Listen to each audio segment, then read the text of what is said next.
20번째 강의를 시작하겠습니다. 원래는 오늘 끝나야 되는데 한 일주일만, 두 번만 더 하고 끝내기로 하죠.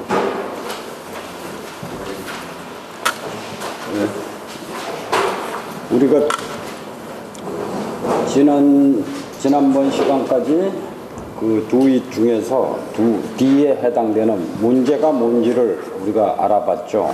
그래서 마음을 한 군데 모은다는 뜻에서 문제가 문제에 대한 정의를 어떻게 해야 되나 하는 것을 알아봤고, 그렇게 해서 정확하게 우리가 해결해야 될 문제가 뭔지 맞추는 방법을 알았고, 그 다음에 그 문제를 두 개의 단어로 아주 짧게 표현함으로써 문제의 그 핵심을 아주 잡는 방법, 그리고도 정말 이 문제를 가장 이상적으로 풀 수 있는 방법은 뭘까 하는 마인드 스트레치를 알아봤습니다.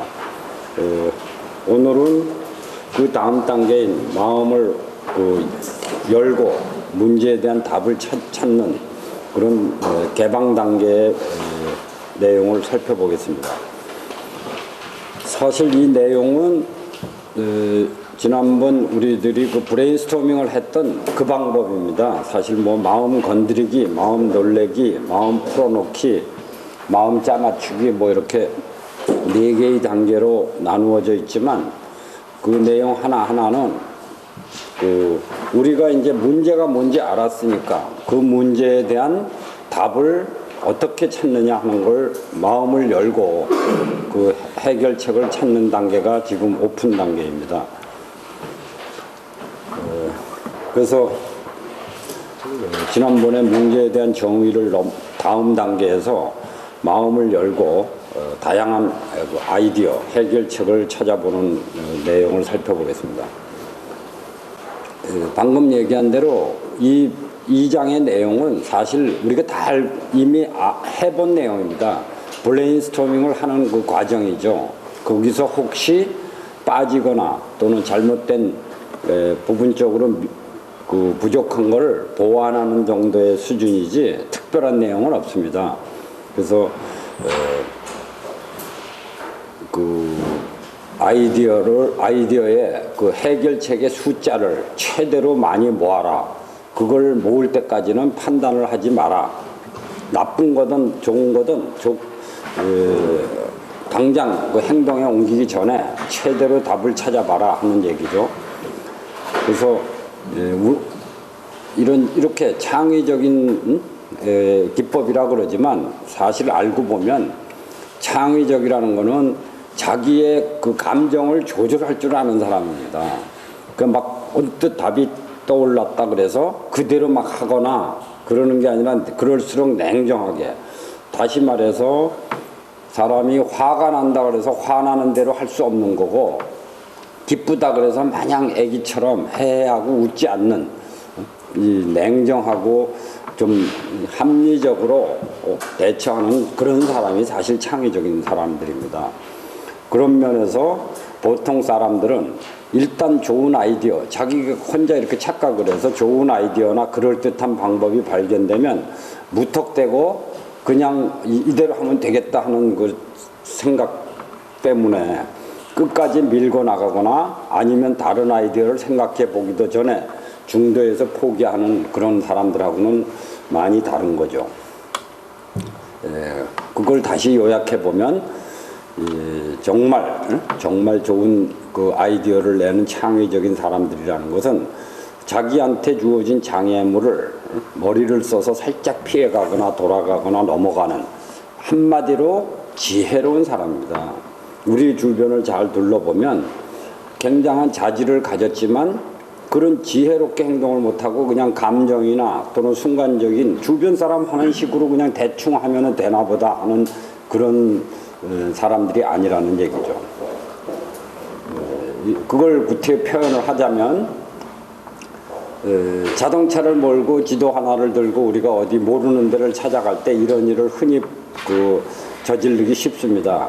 길을 잘못 가고 있는데도 빨리 원점으로 와서 그 어떻게 하면 내가 지금 길을 제대로 갈 수 있나 하고 좌표계를 다시 잘 측정을 해야 되는데 일단 그냥 감만 가지고 무조건 나가다가 길이 결국 막힌 걸 알고서 되돌아오면서 그때 걸리는 시간이나 비용, 에너지 낭비, 그리고 그로 인해서 자기 자신에 대한 화나는 감정이나 이런 것들이 그 진짜 목적지를 가는데 아주 기분 나쁘거나 또는 갈 맛도 안 나게 하는, 그래서 일을 그르치는 경우가 많습니다. 사실 이런 거야 뭐 자동차 몰고 가면 된다 그러지만 자기 인생에서 한 번밖에 사용하지 못하는 그 고귀한 시간을 쓸데없는 데다 너무 많이 낭비하고 있는 거죠.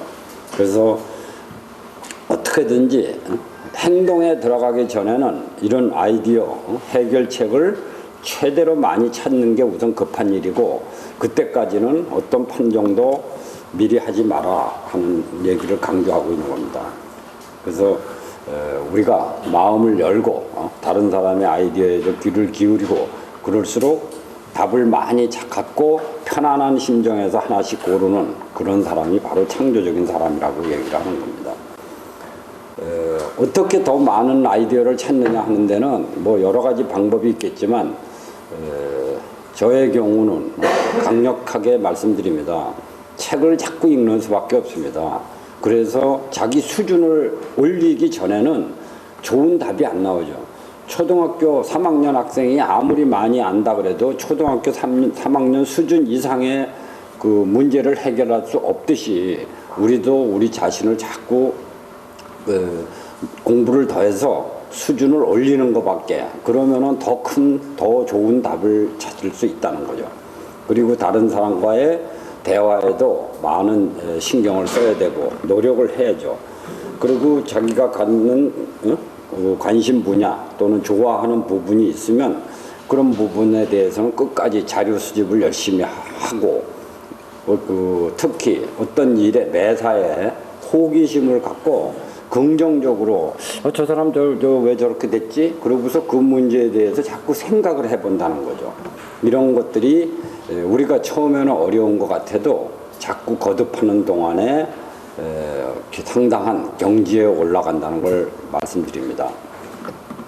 그런 의미에서 시시콜콜하게 보이는 것도 매사를 다 그렇게는 못해도 저게 왜 그렇게 됐지 하는 생각하는 습관 모두 그냥 무시하지 말고 한번 이렇게 생각하고 탐색하고 끈질기게 그걸 한번 살펴보는 그런 자세가 바로 창의적인 사람이라는 얘기죠.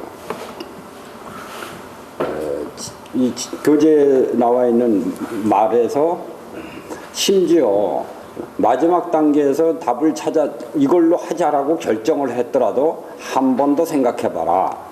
그런 것이 진짜 창의적인 사람이다라고 얘기를 하고 있는 겁니다.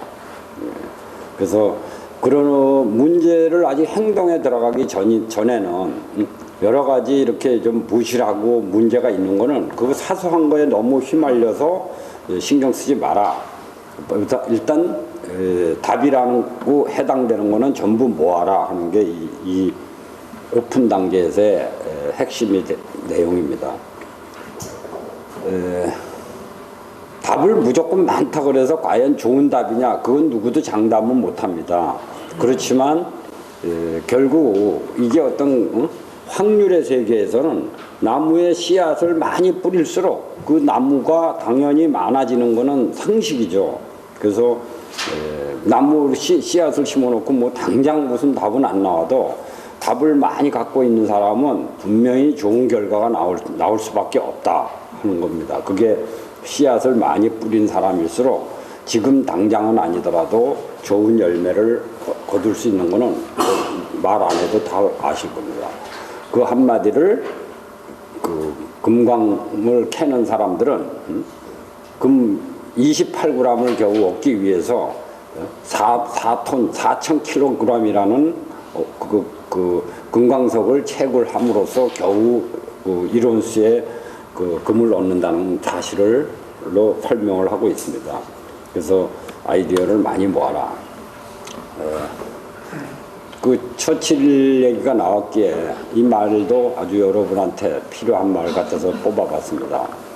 어느 중년의 화가가 영국의 처칠 수상을 찾아가 의견을 물었다. 저는 화가인데 얼마 전 전시회에 작품을 하나 출품했습니다. 열정을 다해서 그림을 그렸고 그래서 기대를 품고 출품했는데 그만 낙선을 하고 말았습니다. 그런데 제가 드리고자 하는 말씀은 평생 그림 한 장 그려보지 않은 사람이 번번이 심사를 하고 있다는 사실입니다. 각하께서는 과연 그들에게 그림을 심사할 자격이 있다고 생각하십니까? 화가의 얘기가 끝나자 처칠이 진지한 표정으로 말했다. 당신의 얘기를 듣고 보니 딱하군요.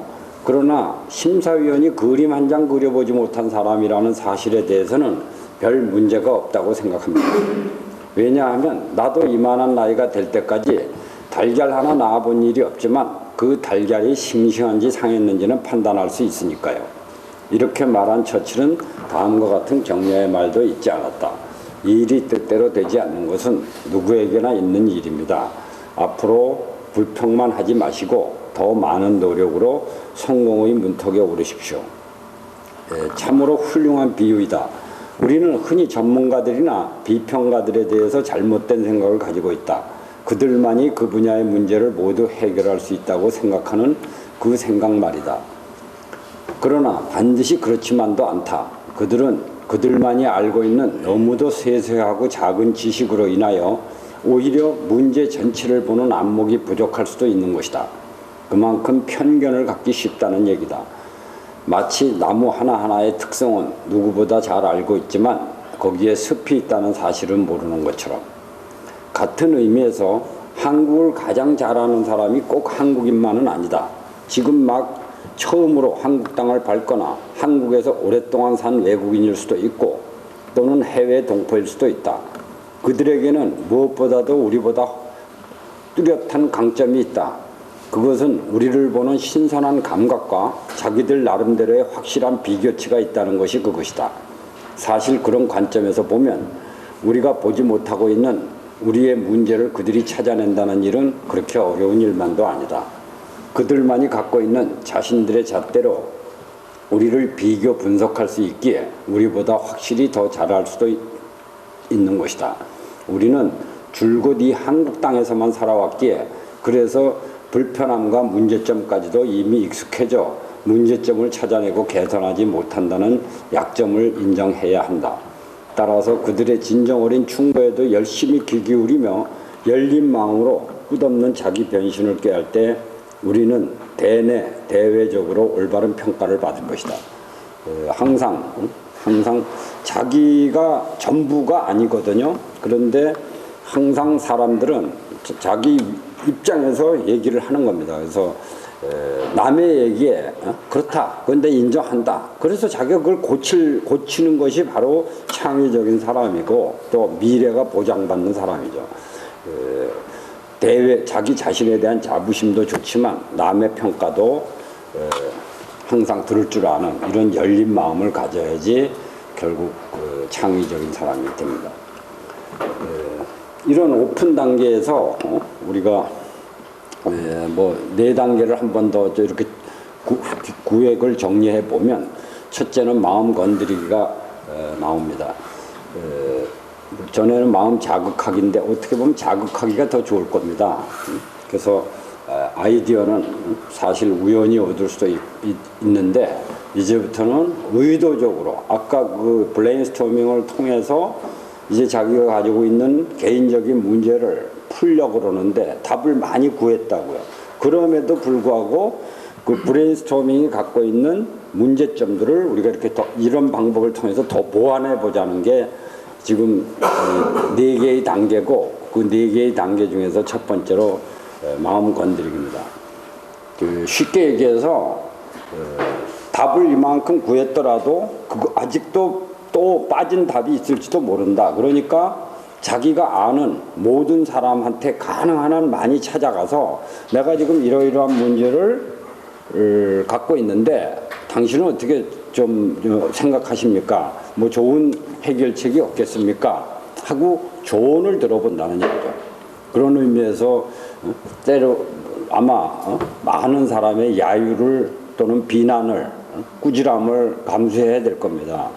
사실 저 경험담으로도 저가 이걸 보고 제 인생을 많이 바꿨기 때문에 교수를 하면서 야, 이 점은 내 인생 65세까지는 교수를 하겠는데 거기에는 뭔가 제가 세계적인 업적을 낼 것도 아닌 것 같고 아무리 노력해도 굉장히 힘든 벽이 있다고 생각돼서 이렇게 저렇게 친구들도 찾아가 보고 야, 나 한번 직업 좀 바꿔보면 어떠냐 하고 얘기하면 이 새끼 미쳤지 하고 많이 야단도 맞고 비난도 받고 또 어떤 친구는 야, 네가 그 정도까지 그렇게 생각을 하고 있다면 너 지금 굉장히 힘들겠구나 하고 위로도 받고 그래서 이런저런 조언들을 비난도 듣고 하는 겁니다. 그래서 이런 단계들을 실제로 해보셔야지 좋은 답이 더 나오고 마음의 각오도 새로워집니다. 이게 지금 장난이 아니구나 하는 느낌을 갖죠. 그래서 저는 이 말을 유난히 좋아해서 많이 제 책 속에 공책 속에도 많이 적혀 있어요. 나는 불구대천의 원수라도 배울 것이 있다면 무릎을 꿇고 배우겠다. 사람이 감정으로 화가 나고 미운 사람이 있어도 자기보다 한 수 위다 하고 볼 줄 알아야 되고 인정을 한 다음에는 겸허하게 그것만이 그 사람을 이기는 길이거든요. 그 사람을 시기하고 질투한다고 그 문제가 해결되는 게 아니기 때문에 무릎을 꿇고 한 수씩 배우다 보면 자기도 또 장점이 있으니까 그 사람을 능가하게 되는 겁니다. 여러분도 모욕과 그런 그 비난, 야유를 감수할 그런 인격체가 있었으면 하네요. 다양한 지식, 교양, 배경을 가진 다른 사람에게 때로는 비난과 야유와 모욕을 감수하더라도 당신의 문제 해결책에 관해서 상의하라. 그들의 의견을 당신의 아이디어를 위한 자극제로 사용하라. 다른 사람들의 글이나 대화나 발명품 등으로부터도 색다른 시각과 경험 그리고 지식을 얻을 수 있는 겁니다. 새로운 해결책을 얻을 수 있다는 얘기죠. 심지어 그들이 한 실수까지도 타산지석이 되어서 우리한테는 도움이 되는 겁니다. 그런 의미에서 남한테서 배우지 않으려는 사람은 즉 소인은 대인한테서도 배우지 않지만 대인은 소인이 실수한 것도 저렇게 하면 안 되는구나라는 좋은 교훈을 배운다는 사실을 여러분도 아시고 이렇게 배우고 저렇게 배우고 자기 한계를 자꾸 넓혀가야 됩니다. 결국 이 창의의 본질은 무슨 대단한 사람들이 깜짝 놀랄 위대한 발명품을 하나 만들어내는 것이 아니라 자기 자신의 한계를 자꾸 넓혀가는 겁니다. 부족합니다, 사람은 사실은. 그래서 자꾸 넓히다 보면 언젠가 남들이 생각할 수 없는 그런 것들이 자연히 머릿속에서 떠오른다는 얘기죠. 마음에 이렇게 다른 사람을 찾아가서 이런저런 얘기를 하다 보면 우리가 자극을 받게 되는데 그렇게 해서 새로운 아이디어를 얻는 것 외에도 그 사람의 한 무심코 한 그 말을 통해서 또 다른 아이디어를 찾는데 자극제가 된다는 얘기죠. 예를 들면 제가 어떤 얘기를 했다가 제가 비난을 받더라도 그래 이게 사실 보통 사람은 못하는 일이지 하고 자기 자신에 대해서 위로도 받을 수 있고 그래 그렇지만 난 아직도 부족해 하고 자기 자신에 대한 실질적으로 그 사람이 나한테 해주는 직접적인 충고 말고도 부산물이 많아지면서 내 인격에도 이렇게 저렇게 도움이 된다는 얘기입니다. 꼭 우리가 이 문제다 그러는 것은 개인적인 문제도 있을 것이고 어떤 회사 차원의 공적인 문제도 있을 것인데 그런 것들의 어떤 기술적인 그 자문을 필요로 한다 하더라도 때로는 기술과 관계없는 사람들의 말도 귀담아 들을 때 이 선입견 없는 여러 가지 폭넓은 의견을 들을 수 있다고 생각합니다. 교재에 의하면 예를 들면 이 사람도 자기 어떤 방법으로 일과 시간을 가장 효율적으로 이용할 수 있을까라는 문제를 안고 7살 애들한테도 물어보고 가정부에게도 물어보고 하여튼 닥치는 대로 물어서 이 사람이 자기한테 도움이 됐다는 걸 이렇게 표현하고 있습니다. 어떻게 해야지 이 일을 이 일과 시간을 효율적으로 보낼 수 있을까 했더니 7살 꼬마가 사실 뭘 알겠어요. 근데 밥을 조금만 먹으세요. 뭐 왜 그 어린애가 그런 식으로 답을 했는지는 그는 모르지만, 그렇지만 그 답 속에도 이 문제를 도움이 되는 답이 있는 거죠. 이 답을 통해서 아 그래, 식사 시간이라는 그 낱말 하나 때문에 맞아, 내가 식사 시간에 그냥 혼자 가서 먹을 게 아니라 다른 사람하고 그 시간도 전략되고 또 일도 일하는 걸 그렇게 해서 식사 시간을 이용해서 너 그거 당신 그 문제에 대해서 어떻게 생각하냐 하면 그 2가지 일을 할 수 있다 하는 게 이 사람 얘기고, 가정부의 경우는 힘든 일은 아침에 하시지 그래요 하는 그 한마디 말에 사실 자고 난 다음에 그 맑은 정신에 어려운 일을 그때 빨리빨리 처리하니까 도움이 되었더라라는 얘기를, 사업가는 마감 시간을 설정해서 그러면 일을 해보면 효율적으로 처리가 되지 않겠어요 했던 그 말도 뭐 말 그대로 우리가 어떤 지난번에도 제가 말씀드린 사직서를 품고 출근한 오늘 가슴에 사직서가 있는 사람과 그저 어제가 그제인 듯 그제가 그저께인 듯 그렇게 무의미하게 보내는 사람하고에는 일의 차질이 그 차이가 크겠죠. 그래서 이런 것들이 이렇게 저렇게 자기 자신의 벽을 자꾸 넓히고 자기의 머리에 자극을 받는다는 이런 사실을 여기서 지금 설명하고 있는 겁니다. 그래서 그렇게 해서 뭐 그 사람이 뭐 밥을 조금만 먹으세요 해서 밥을 조금 먹는 건 아니지만 그 밥이라는 식사라는 걸 통해서 또 다른 아이디어를 찾아낼 수 있듯이 액면 그대로는 통하지 않아도 거기들 그 아이디어에서 조금만 응용하고 변형시키면 또 다른 좋은 아이디어를 찾을 수 있다라는 게 이 저자의 의도죠. 실제로 그렇습니다. 여러분이 지금 가슴속에 품고 있는 여러분의 문제가 내가 뭔지는 모르지만 그런 문제를 풀기 위해서 이렇게 저렇게 이 친구 저 친구 찾아가서 얘기를 하다 보면 뜻밖의 맞아, 나는 그 점은 한 번도 생각해 본 적이 없어 라는 그런 얘기를 듣기만 한다면 여러분은 이미 그 10명한테 가서 야단 맞은 그걸 대신하는 겁니다. 실제로 그 중요한 해결책은 하나만 있어도 해결될 수 있는 거나 같은 얘기죠. 그래서 남의 말에도 귀를 기울이고 자기 자신을 자꾸 낮추고 그러면서도 꾸준히 노력하는 그런 자세가 필요한 거죠. 그게 바로 오픈 단계에서 강조하고 있는 내용들이죠. 그래서 그렇게 우리가 이제 전문가 얘기를 제가 전문가를 상당히 제가 좀 심하게 많이 까고 있을 겁니다. 그러니까 그 말이 뭐냐면 전문가가 별 볼 일 없다가 아니라 여러분이 책을 열심히 읽다 보면 전문가의 말이 상식이 돼야 된다 하는 얘기입니다. 그리고 그 전문가의 틀린 거를 찾아낼 정도의 또 하나의 새로운 전문가가 되라는 얘기죠. 그게 뭐 전문가 말이니까 무조건 안 믿으면 누굴 말을 믿겠어요. 그렇지만 우리가 가장 빠른 지름길로 가는 것은 전문가의 말을 이 전문가 말을 믿고 저 전문가 말을 믿다 보면 혼란스러운 경우가 많아요. 이 책에서도 실제로 65%가 뭐 진실만 얘기한다 하듯이 이 책을 보면 이런 얘기했다 저 책을 보면 저런 얘기하는 내용들이 참 많아요. 그렇지만 이 책을 읽고 그 책을 읽고 또 다른 책을 읽으면서 자꾸 이렇게 하다 보면 이게 뭔지 알고 이 사람은 뭘 잘못 알고 있구만 하는 스스로의 진단이 나온다는 거죠. 그런 정도가 되면 이미 자기도 그 분야의 또 하나의 전문가가 되어 있는 거고 그 정도의 경지에 올라야지 답들도 우리가 원하는 인생 문제 고민 다 풀린다는 얘기를 하는 겁니다. 뭐 링컨의 게티스버그 연설이라는 건 유명한 얘기입니다.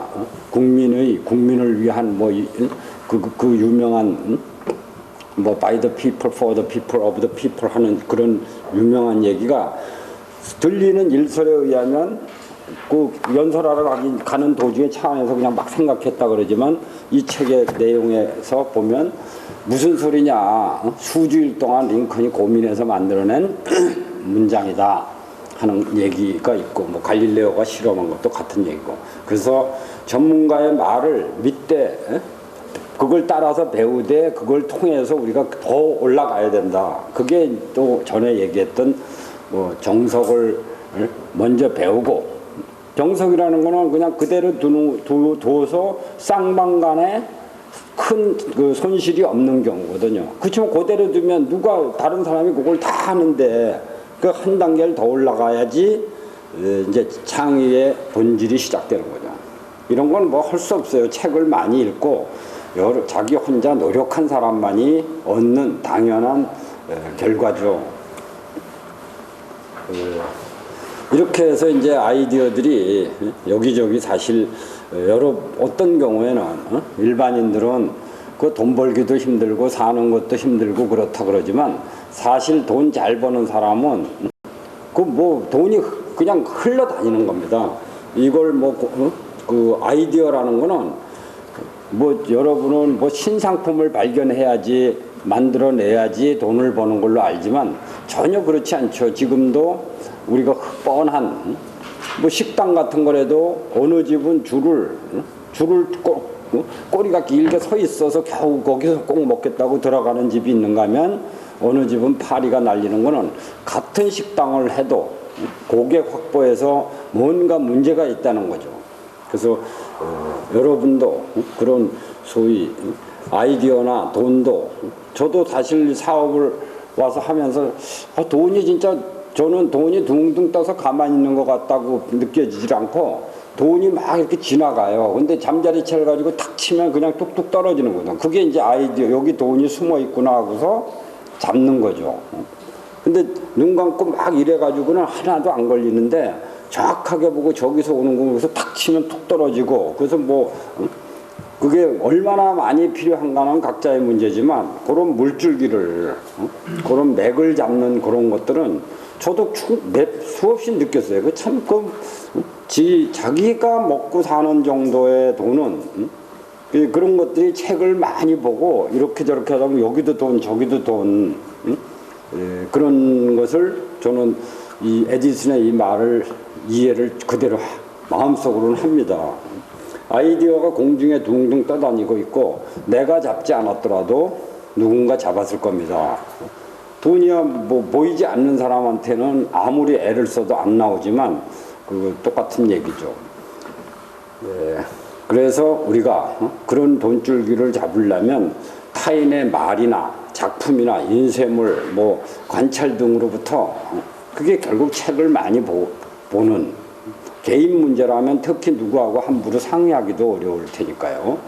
그래서 자기 자신을 열고 남의 말에 귀를 기울이고 처음에는 혼란이 오겠죠. 이 사람 말은 이렇게 하고 저 사람 말은 저래서 그런데 그런 것들을 자꾸 그 분야에 관한 책들을 여러분이 정말 부자가 되고 싶으면 이 세간에 서점에 있는 책들을 죄다 다 모아가지고 그거 읽어보세요. 그러면 이 사람 저 사람 말이 다 틀린 것 같지만 다 맞고 다 맞는 것 같지만 다 틀리면서 자기가 나는 이렇게 하면 되겠구나라는 답이 나올 겁니다.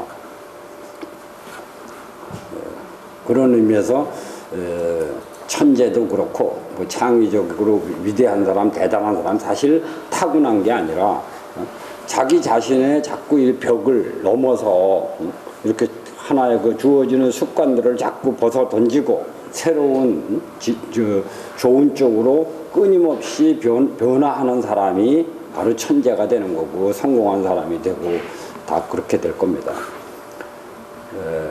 뭐 발명의 세계에서 간간히 벌어지는 일 중에 하나가 여기서도 발견했는데 아무런 거기하고 관계없이 저기서 동시에 나타나는 것도 아이디어라는 거는 그야말로 둥둥 떠다니면서 누가 먼저 잡느냐에 나오는 거죠. 전화기 경우도 그 아주 좋은 예죠. 뭐 그레이엄 벨로 우리가 알지만 또 다른 그 유럽 쪽에서 또 그 같은 시기에 불과 며칠 차이로 똑같은 물건이 나왔는데 결코 그 당시에 뭐 이렇게 둘이서 주고받은 게 없었다는 그런 얘기들이 간간히 있습니다. 그래서 우리는 항상 우리가 조금만 그 관찰력을 더 동원해서 세심하게 노력을 하면 얼마든지 우리도 그런 반열에 올라갈 수 있는 걸 믿었으면 하네요. 그러기 위해서 늘 떠오르는 아이디어들을 적을 수 있는 메모지와 펜은 당연한 것. 항상 준비하셔야 되겠죠. 여기 아주 좋은 말이 하나 있는 게 우리가 어떤 생각을 이렇게 해놓고 나서 다른 사람을 찾아가서 얘기할 때 너 내 생각 어떻게 생각하니? 이거 괜찮지? 그렇게 질문을 해버리면 다른 사람은 괜찮지 않아도 모르겠는데 괜찮지 않아라는 말을 하기가 어려워져요. 그래서 질문하는 방법도 너 그거 이런 거에 대해서 어떻게 생각하냐? 질문 자체를 권유형으로 상대방이 의견을 뭔가 묻는 사람 입장에서 너 이거 어떻게 생각해? 좋지? 그런 식으로 확정적으로 내가 어떤 좋은 거에 대해서 다른 사람의 동의를 구하는 그런 질문은 좋은 태도가 아니다. 그래서 이거에 대해서 어떻게 생각하십니까? 하고 그 사람의 자유로운 발상을 듣고 그 사람이 하는 얘기를 내가 다 생각했던 거면 너는 그렇게밖에 생각을 안 하는구나 그러고서 덮으면 되고 내가 생각 못한 부분이 있으면은 맞아 난 그 생각 못했지 그런 상대방이 말할 수 있는 그 기회를 개방형 질문을 한다는 걸 꼭 알아두셨으면 하네요. 그런 의미에서 뭐 어떤 그 우스꽝스러운 말이나 질문도 그걸 우스꽝스러운 게 아니고 내가 진짜 바보라면은 내가 의문이 없거나 질문이 끊어지는 그런 순간에 실제로 바보가 되는 겁니다. 어쨌든 이 마음 건드리기에서의 그 핵심은 하여튼 뭐 브레인스토밍하고 똑같은 겁니다 지금. 그래서 아이디어에 어떤 판정을 하지 말고 아이디어를 최대로 모아봐라. 이글도 여러분이 그 음미를 좀 많이 하셨으면 하네요. 어떤 나그네가 급한 일이 있어 낯선 땅을 걷게 되었다. 그는 추행인지라 길을 가면서 사람들에게 행선지를 자주 묻곤 했다.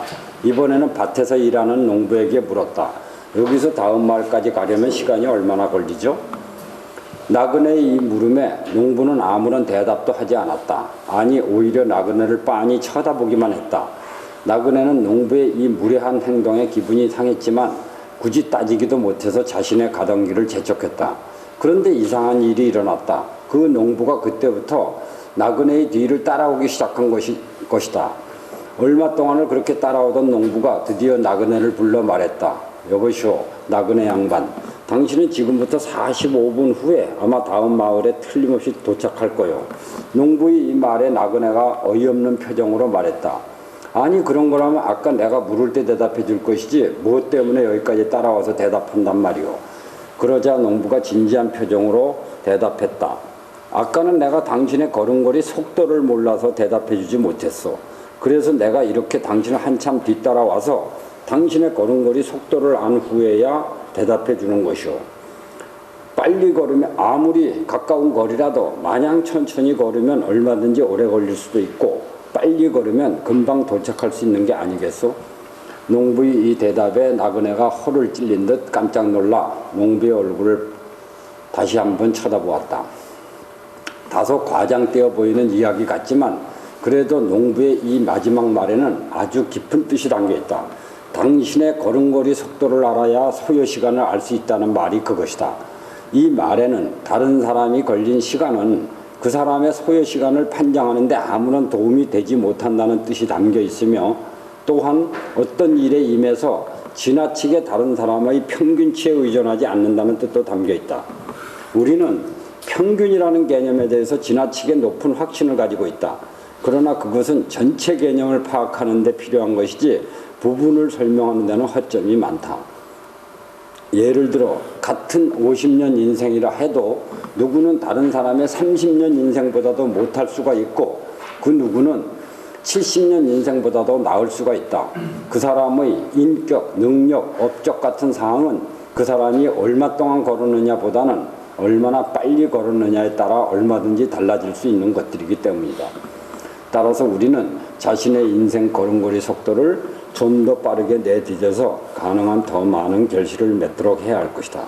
그러니까 이렇게 우리가 뭐 이렇게 얘기를 꾸며낸 것 같긴 한데 핵심을 정확하게 딱 보고 그 속도 그 어떤 일정한 거리를 가는 거는 천천히 가면 뭐 3, 4일도 걸릴 수 있는 거고 빨리 가면 반나절에도 갈 수 있는 그런 것들은 그 속도에 관계되는 거리는 속도하고 시간이지 뭐 똑같은 시간에 가는 것도 아니고 평균이라는 것도 그래요. 누구는 100년도 살고도 건강한 사람이 있고 누구는 30년도 못 살고 죽는 경우도 엄연히 있는 거거든요. 그걸 다 모아서 숫자로 나눈 것이 평균이라는 개념들이거든요. 그래서 우리 하나하나 여러분 한 분 한 분은 평균적으로 사는 게 아니라 여러분 인생 하나하나씩 전체를 사는 겁니다. 그래서 남의 평균에 너무 의지해서 뭐 70년은 살겠지 그것도 장담 못해요. 여러분이 늘 건강관리를 하시고 또 노력을 하시고 그런 별도의 투자가 있어야지 그 평균 또 그 이상을 넘을 수 있다는 얘기겠죠. 이렇게 해서 이제 그 마음 건드리기가 됐으면 그 다음에는 이제 마음 놀라게 하기라는 과정이 하나 더 있는데 이것도 뭐 이 전체적으로 지금 오픈 단계에서는 아이디어를 수집하는 단계입니다. 그래서 뭐 특별한 거는 없어요. 근데 이제 브레인스토밍에서 부분적으로 나왔던 것을 요거는 아주 체계적으로 무슨 얘기냐면 그냥 여태까지 지금 답을 많이 구했는데도 뚱딴지 같은 엉뚱한 생각을 한번 해서 상식을 벗어나는 그러니까 상식 파괴를 하면서 또 얻어내는 답을 더 모아라 하는 게 지금 이 마인드 서플라이즈의 개념이죠. 그래서 이런 엉뚱하고 멍청하고 이상한 답 중에도 아주 그게 이제 어떤 면에서 우리가 수직적 사고죠. 상식적인 선을 확 넘어가서 그 다른 세상에서 존재할 수 있는 그 답들을 지금 최대로 모으다 보니까 이런 일들이 벌어지는 거죠. 그래서 처음에는 모든 아이디어들이 처음엔 좀 우스꽝스러운 것에서 출발하는 경우도 많다는 그 측면에서 이런 저자는 울수는 이런 이제 제안 과정을 하나 더 만들어 놓은 겁니다. 그래서 의도적으로라도 바보스럽고 엉뚱한 아이디어를 생각해 볼 수 있다. 창조력을 그런 면에서 너무 딱딱하게만 생각할 필요 없다. 일부러 괴상하고 웃기고 바보스러운 생각을 하기는 어렵겠지만 그럴 때 우리는 어린아이처럼 거침없이 애들은 사실 무슨 얘기하면 바로 답이 나와요. 생각을 별로 안 하기 때문에 그게 오히려 우리의 억제되는 우리의 이성과 지성이 막고 있는 그 길을 쉽게 걔네들은 뚫고 나온다는 얘기죠. 근데 그 중에 좋은 답이 있을 수 있으니까요. 그래서 만들어 놓은 거. 이거 뭐 브레인스토밍에서 사실 그걸 이제 하나의 연상작용으로 우리가 비교를 할 수 있죠. 그래서 한 예로 교재에 의하면 어떻게 하면 더 많은 친구를 사귈 수 있을까라는 게 이 사람의 이제 그 문제였다면 그 아이디어를 한번 다 만들어 본 겁니다. 소리를 많이 질러도 보고 그거 상식적으로 뭐 친구를 많이 사귀도록 하는 게 아니라 소리를 많이 지른다, 뭐 사람들을 발로 차본다, 많이 먹는다, 땀을 뻘뻘 흘린다 이런 엉뚱한 생각들을 통해서 문제의 본질에 접근하는 거죠. 소리를 많이 지른다는 것은 어떤 면에서 다른 사람이 나를 쳐다보게 한다는 것으로서 자기한테 알린다는 개념을 우리가 여기서 배울 수 있는 거죠. 그래서 내가 친구를 많이 사귀려면 나를 어떻게든지 튀게 소위 하는데 이렇게 겉으로 뭐 춤이나 뭐 이런 걸로 튀는 것도 있겠지만 하여튼 교묘하게 알리는 방법도 또 이 사람에게 필요한 방법일 수 있다는 얘기죠. 발로 찬다는 걸 통해서 발로 차면 화를 낼 테니까 감정을 상하는데 그거의 반대 측면에서 감정을 상하지 않게 한다. 뭐 내용은 사실 제 2부의 내용은 굉장히 뭐 마인드 서프라이즈가 어떻고 마인드 뭐 프롬프트 뭐 그래도 되게 내용은 단순한 거예요. 책에 있는 내용 그대로 읽어보고 자기가 자기 꿈에다가 그대로 맞춰서 내가 꿈을 실현하는데 요번엔 엉뚱한 생각 한번 해볼까 그러고서 그 지금까지 문제를 덮고 그 엉뚱한 생각을 막 몇 개 한 걸 갖다 놓고 막 갖다 붙이는 거죠. 그런 하나의 그 단계에 불과한 겁니다.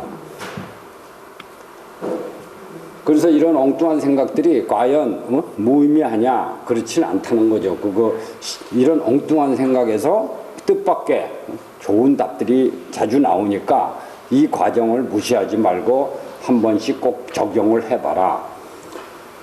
사실 어떤 사람들은 마음 놀래기가 욕을 먹거나 체면을 구기는 일이라고 생각할 수도 있다.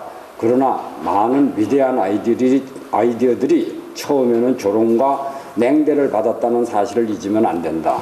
이런 얘기들이 무수히 많아요. 뭐든지 처음에 뭐 기차가 발명될 때도 그게 뭐 기차가 죽은 것처럼 뭐 시속 200으로 갔겠어요? 10km씩 가니까 그 스티븐슨이라는 사람이 기차를 만들었을 때는 그냥 16km인데 쇳덩어리죠. 그러니까 저따 있고 말보다도 못한 놈을 뭐 하려고 만들었냐 그렇지만 그 초창기엔 다 그렇게 시작하는 거잖아요.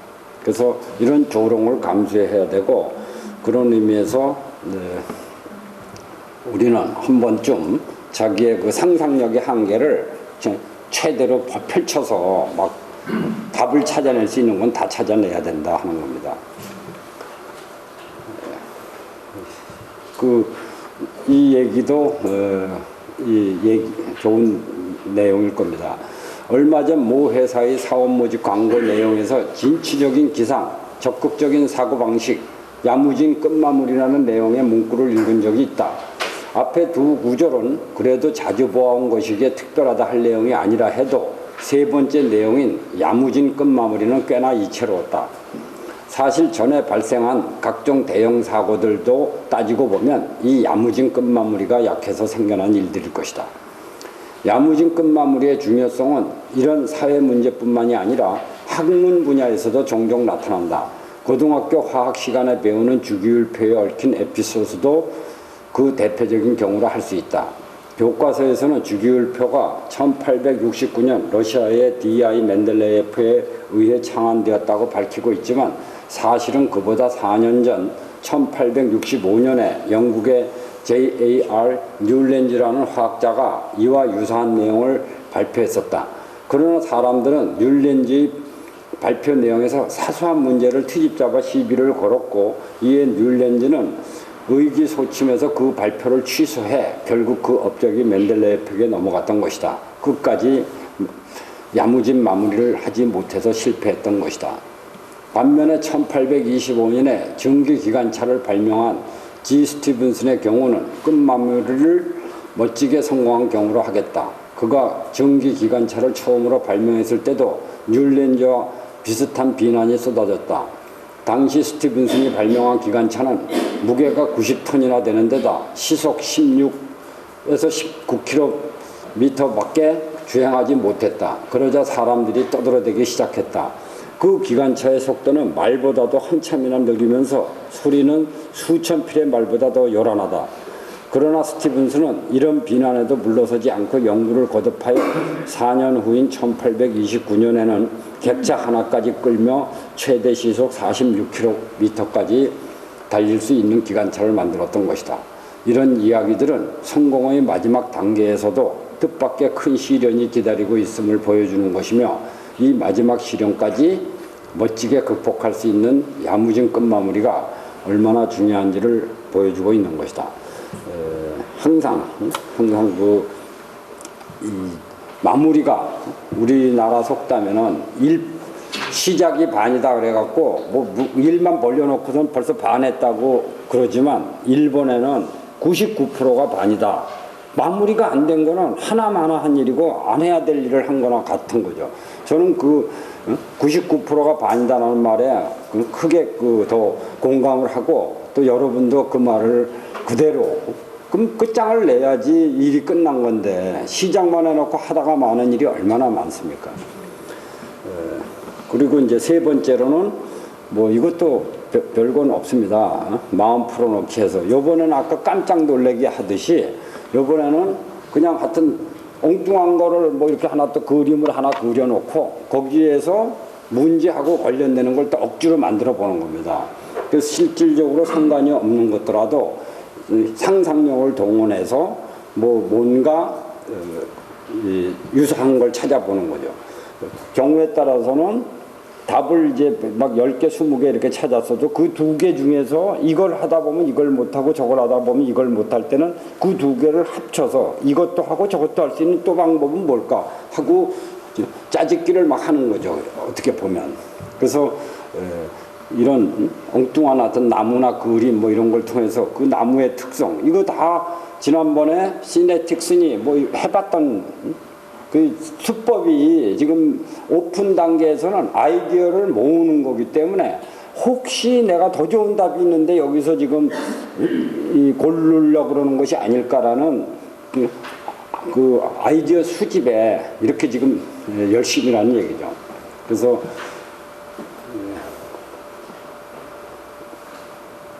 우리가 이제 이 대표적으로 뭐 나무나 이런 새 같은 걸 이제 여기서는 주로 잘 그려서 이용을 하고 있는데 실질적으로 우리가 보면 비행기가 새를 통해서 아이디어를 얻습니다. 그렇지만 비행기와 새는 아무 관계가 없어요.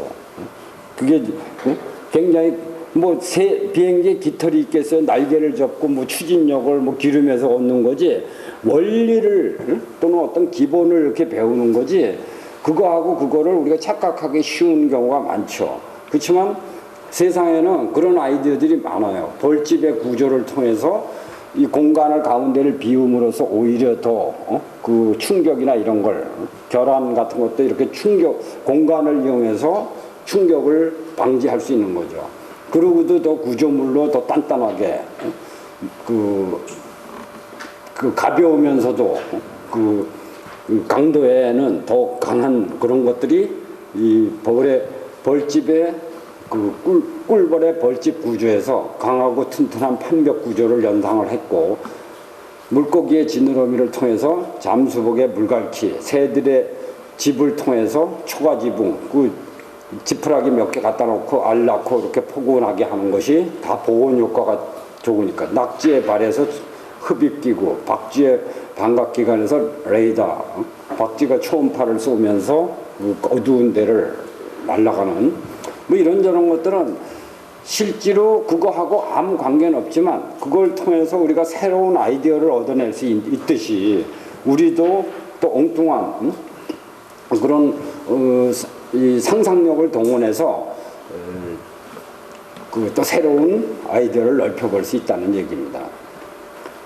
이게 뭐 실질적으로 1대1로 그대로 적용하는 게 아니 그 제가 지금 2부의 내용에서 보시다시피 뭐 특별히 책에 있는 내용을 여러분이 열심히 읽었다면 설명할 게 별로 없는 내용들입니다. 일부의 내용은 상당히 추상적이고 또 여러분이 가진 장애물이 많으니까 그걸 극복하라는 것은 굉장히 여러분 자신이 몰랐던 부분이 있을 것 같지만 이런 단순한 설명은 그냥 책에 있는 내용 그대로 이해하는 그 순수함이 필요한 거죠.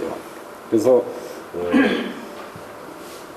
이런 우리가 이렇게 그 상상력이라는 거는 지난번에도 그 아놀드 슈왈제네거 얘기처럼 자기가 이렇게 자꾸 머리를 이렇게 썩 쓰고 미래의 꿈을 갖고 이렇게 벽에다가 잉크를 뿌리고 나면 어떤 거는 집처럼 보이고 사람처럼 보이고 이 추상적인 거 그런 데서도 아이디어를 얻을 수 있는 거죠, 사실은. 그래서 이 마인드 프리에서 이 마음을 풀어놓고 아무렇게나 막 생각해보는 이런 것들도 내용은 무작위로 어떤 물체나 그림, 나무나 동물 하나를 서로 짝지어 억지로 공통점 및 연상되는 것을 찾는다. 선택한 물체에 대한 특징들을 하나씩 열거하고 그리고 서로 임의로 짝지어서 예를 들면 책교재에서는 조개껍질하고 창조적 사고하고는 아무 상관이 없지만 조개껍질을 그려서 창조적 사고와 연관되는 그런 것들을 한번 머리를 상상을 해보는 거죠. 나선형이다. 그러면은 창조적 사고는 직선적인 과정이 아니다. 이제 창조적 사고는 게 유연하게 문제를 보고 싹 피해가고 돌아가고 넘어가는 지혜로운 방법이지 그냥 무식하게 막 밀어쳐가지고 그러는 게 아니다 이거죠. 뭐 자연으로부터 나왔다. 그래서 보다 적은 효과로 적은 노력으로 높은 효과를 원하는 것, 그런 것도 다 자연적인 본성에서 이 교재에 있는 내용들을 여러분이 그대로 보면 그런 데에서 이 마인드 프리가 왜 필요한지를 지금 설명하고 있는 걸 아실 겁니다. 그리고 오픈 단계에서 마지막은 짜 맞추기라는 이제 여태까지 이렇게 모으고 저렇게 모으고 저렇게 모아도 아직 우리는 더 많은 답을 찾아낼 수 있어요. 그래서 지금 오픈 단계라는 건 답을 모으는 단계이기 때문에 이제 그 신서사이즈 해서 예를 들면 그 대표적인 게 옛날에는 캠핑을 가면 텐트가 있었고 또 그 자동차가 있었지만 그 가는 거리나 이런 걸 합친 게 캠핑카가 되고 휠체어도 이렇게 두 가지를 의자에다 바퀴를 달으면서 환자용으로 만들듯이 지금까지 나온 아이디어를 막 이렇게도 붙여보고 저렇게도 붙여보고 그러면서 아직도 더 좋은 답이 있지 않냐 하고 노력하는 단계가 바로 마음 짜맞추기입니다. 그래서 그 기업도 기술과 경영과 영업이라는 것에 대한 결합이 되듯이 항상 가지고 있는 답 중에서 이 답하고 저 답을 분리시키지 말고 자꾸 이렇게 맞춰보면서 그 마음 짜맞추기에 합성을 하는 겁니다. 그러니까 합성을. 그래서 이렇게라도 해서 또 여태까지 찾지 못했던 새 아이디어를 더 찾아내는 게 필요하다는 얘기고, 이런 경우 반드시 논리적일 필요도 없고 막 억지로 막 그렇게 하는 도중에 마음에서 자극을 받고 앞에서 한 얘기에 뭐 거의 뭐 특별한 건 없고 요번에는 합성을 해보고 요번에는 마음을 풀어놓고 또 아이디어 더 나와봐 하고 더 찾아보는 거고 뭐 그런 얘기들이죠. 그래서 뭐 항상 그렇게 막 한다고 좋은 답이 나오는 건 아니지만 여러분이 품고 있는 간절히 풀고자 하는 그 문제는 확실하게 이런 방법까지 동원될 때 확실하게 풀릴 가능성이 높아지는 거죠. 또 실제로 저 자신도 제 인생의 문제를 이렇게 이 한 단계를 놓고 나는 뭐 이렇게는 못 살겠다 하는 그런 문제에서부터 왜 이렇게 됐지 하고 이렇게 저렇게 해서 내가 정말 목숨을 걸고 교수를 끝까지 해서 다른 걸 다 포기할 거냐 아니면 때려치고 그렇게 힘들게 사느니 때려칠 거냐 하는 답들이 하나씩 걸러졌던 거죠. 그래서 여러분도 하여튼 이 오픈 단계에서는 아이디어를 최대로 모으는데 이거에 대한 거는 뭐 지난번에 브레인스토밍이나 시네틱스나 뭐 어떤 방법이든 다 아이디어를 최대로 모으고 다음 시간에는 이제 그렇게 이제 모여진 아이디어들을 놓고 어떻게 선택할 건가 하는 게 그 선택의 단계, 아이덴티파이라는 이에서 세 번째 단계를 공부하겠습니다. 네, 고맙습니다.